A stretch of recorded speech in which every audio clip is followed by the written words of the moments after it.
woke up and couldn't remember if he dreamed he was a man dreaming about being a butterfly or a butterfly dreaming about being a man. Exactly. I will let the next open reader answer that question because this man is full of butterflies.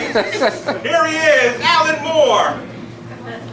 The butterfly guy. AKA.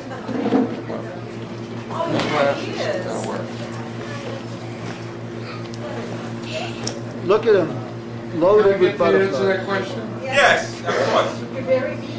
Uh, Oh my God. There was an article in last month's Discover magazine about 20 ways the world could end suddenly, and it covered everything from asteroids to a black hole to the collapse of the vacuum to alien invasion, nuclear holocaust. Number 20 on the list was someone wakes up and realizes it was a butterfly dream, and it used Chang Tzu's Metaphor. I didn't memorize that, but he had a vivid dream and he woke up and he wondered if his existence as a man was really a butterfly dreaming that. Yes. Okay, so I'm on the Peace and Justice Commission in Berkeley.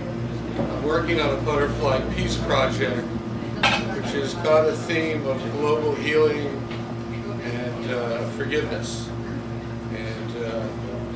So we use the butterfly because it's a very powerful metaphor and medicine. And we're working with Patch Adams. So this project's inspired some other poets to send me poetry. And so I thought I'd share some of it. And I'd like to back read another butterfly mama story.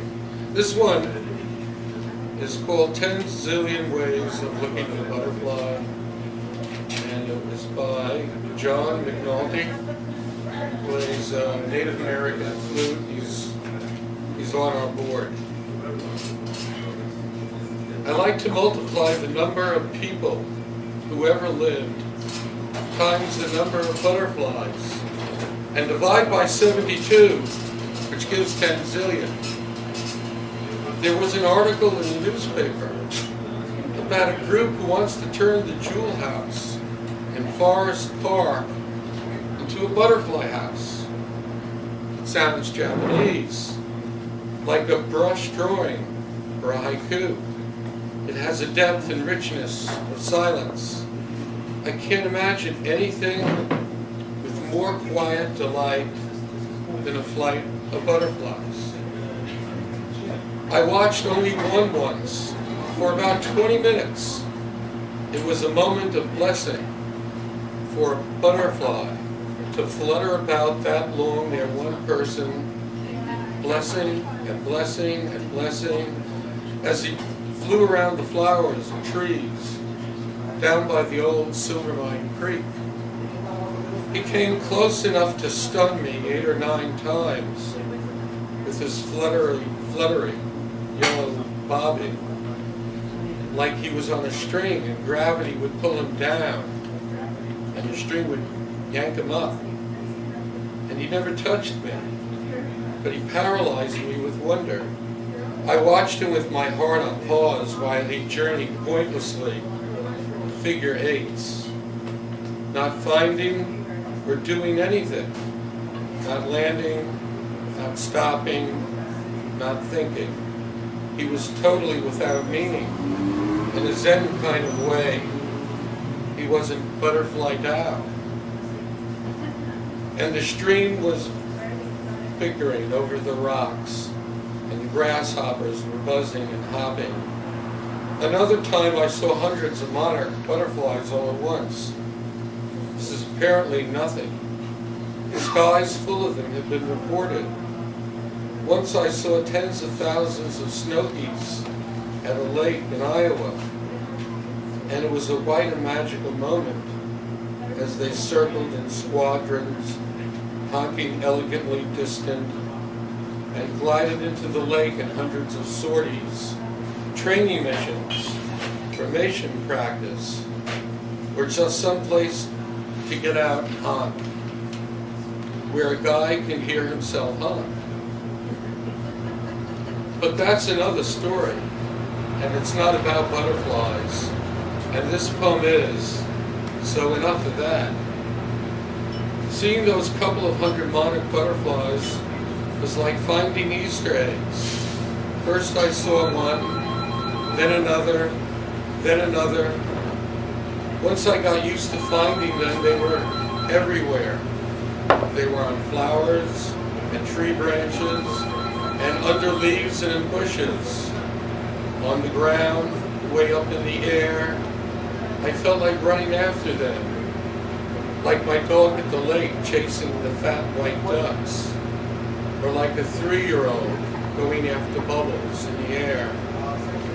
Going into a butterfly house would be like a tropical storm of rainbows, like snowflakes that were really dancing, like thousands of eyelids kissing your cheeks. It would be a glittering, and the trees would have butterflies for leaves, and the sky would look like a giant kaleidoscope.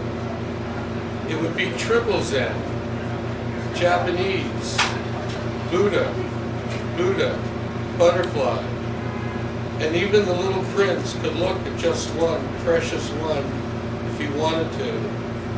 He could watch its trembling membranes pulsing as it lit upon a flower, watch its wings throb slowly open and shut, open and shut, open and shut, and suddenly would take off into the butterfly sky. And he wouldn't even cry, but he might blink a few times. There is a butterfly house movement.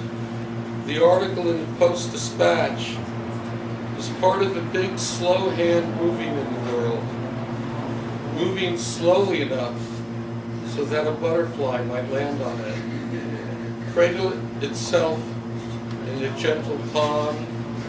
It is part of a butterfly collective awareness that manifests in new spirit and is dictating this poem to my melded mind. It's like a big Walt Disney special, the wonderful world of Butterfly Land, and Walt Disney holographically projected will stand like a vapor in the midst of a cloud of butterflies, pronouncing his words carefully with a soft explanatory smile. The butterfly effect will reach critical mass, and we will pass into butterfly consciousness, in which all time is condensed down into the now, and we are but a mindless blink of the eternal eye, which says, why not be a butterfly? It's by John McNulty. And he said after he wrote this poem, he was interested in exactly what a zillion was, so he looked it up in his Random House dictionary, which defined it as a very large number.